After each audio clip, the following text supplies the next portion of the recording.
This video is brought to you by Law Excellence IAS Academy. Dear students, good morning. Welcome to Law Excellence R&D. Let us start the discussion on today's newspaper, that is 24th August 2019. The first article for discussion, an end to arms control consensus. This is about the weakening of the strategic arms control treaties between Russia and United States of America. Now, the New START treaty is going to come to an end in 2021. After that, there are no treaties between US and Russia on arms reduction. Let us understand this. Initially, SALT, Strategic Arms Limitation Treaty, was concluded in 1972. Later, it is a START, Strategic Arms Reduction Treaty, in 1991, and it was revisited after 20 years in 2011. So, the Strategic Arms Reduction Treaty was meant to reduce the total warheads to 6,000 and delivery systems to 1,600. That is the target for START treaty. And the next is New START treaty, which is signed in 2011 during the Obama era. It has reduced it to 700, the delivery systems to 700, and the warheads to be reduced to 1550. In this scenario, with the insistence of the Europe, United Nations also has signed INF treaty, which is meant to reduce missile delivery systems which are within the range of 500 to 5,500 kilometers. This is a START and New START. They talk about the missile systems greater than 5,500 kilometers. In this context, the issues between Russia and US are increasing. The first thing, US moved out of anti-ballistic missile treaty, and it has kept interceptor missiles in Romania and also Poland. It means if Russia launches any missile, it can be countered very close to its territory in its belly itself, that is at Poland and Romania. In this scenario, the mutually assured destruction, which tried to balance the Russia and US relations, it is getting weakened. And the second, US is worried that Russia is preparing new missiles violating the existing treaties. That is Novator 9 M729 missiles, etc. It is preparing violating the treaties. So in this context, the author expresses the anguish that after Trump government moves out of this New START treaty, there are no treaties that are making these two countries stop their weaponization. And the second is, US has clearly stated in its nuclear posture review that the limited nuclear war. So it is bringing the nuclear weapons against to the center stage in its strategic proposals. These are the issues. Letting the pearl on the Silk Road shine brighter.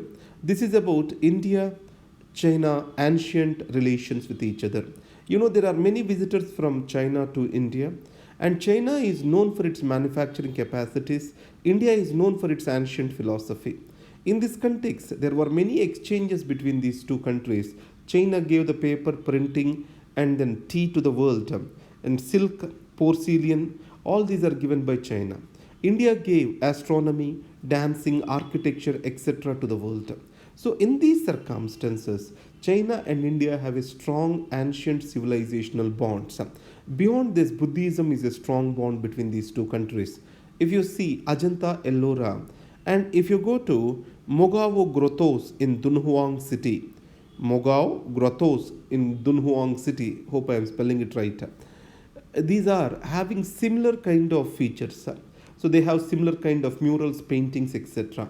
So what the author here says is, this particular city as part of the ancient Silk Route was a shining example for India's China's cooperative relationship, which it has to suggest, or which it has to make forward our relations today. That's what the author is suggesting here. And next is sentimental booster. So this is about Miss Nirmala Sitharaman's announcements to boost the economy. So in budget she was very conservative, but today she wanted to revive most of her decisions to improvise the growth or to set the growth in process again. The first important among this is the recapitalization of the banks. 70,000 crores for the commercial banks and 20,000 crores for the housing finance companies is being capitalized by the government. Automobile sector, which is slowed down, To revive this, a depreciation of 30% is given. Previously, it was 15%, and another 30% depreciation can be claimed on the vehicle. And the next is government is going to bring in new scrap policy, and also government departments are asked to replace the old vehicles and buy the new vehicles. Along with this, whatever the road safety tax etc. which is being imposed is also deferred. Because of this, another thing which is demanded from automobile sector is reduction in GST. This GST is decision is not yet made. Obviously, it is also expected to be reduced. The next part is capital gains tax. So foreign portfolio investors, these were asked to pay a capital gains tax on their profits for a company greater than 2 crores. In this context, it has led to the flight out of the capital. It has been done away with now. And angel tax on startups is also done away with. It can attract the new investors into the startup companies.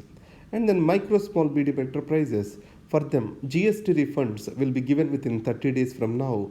And the next is payments from the government which were to the tune of 60,000 crores will be released immediately. In that way, the finance minister tried to improve the liquidity in the markets. Shallow draughts. It is about President Trump's recent comments and repeated comments to mediate on Kashmir. Remember that his understanding of the history of India Pakistan division itself is wrong. He is buying the argument of Pakistan when he stated that India Pakistan problem is more connected with religion. This is what exactly Pakistan has argued when division was supposed to take place. It saw that India is for Hindus and Pakistan is for Muslims. So, in that scenario, finally, our argument has entirely differed from it. So, we believed that India Pakistan differences are more ideological rather than religious. India is an inclusive and secular political system, and Pakistan is an exclusive Islamic political system. So that's the reason India being secular system, more Muslims have chosen India as a home rather than the Pakistan. By calling India-Pakistan issue as religious, Mr. Trump is buying into the arguments of Pakistan. So in this context, it is necessary for India to reiterate what is the stand of India to Mr. Trump. That is one thing. And second, there are many irritants between India and the USA that can be raised in this particular bilateral meeting. One is defense and strategic cooperation issues, and we are trying to import S-400 missiles from Russia, and US wants to impose the restrictions under CARDS Act, countering American adversaries through the Sanctions Act. That is one thing. And the second thing is Iran sanctions on import of the crude from there. Then this also needs to be discussed. And third is US Taliban peace process, and India is also worried that US withdrawal can lead to resurgence of Taliban into that particular area. So these all the issues are there for India and USA to discuss on sidelines of the G7 meet which is going to happen in France. These are the issues for today. Thank you very much. All the best.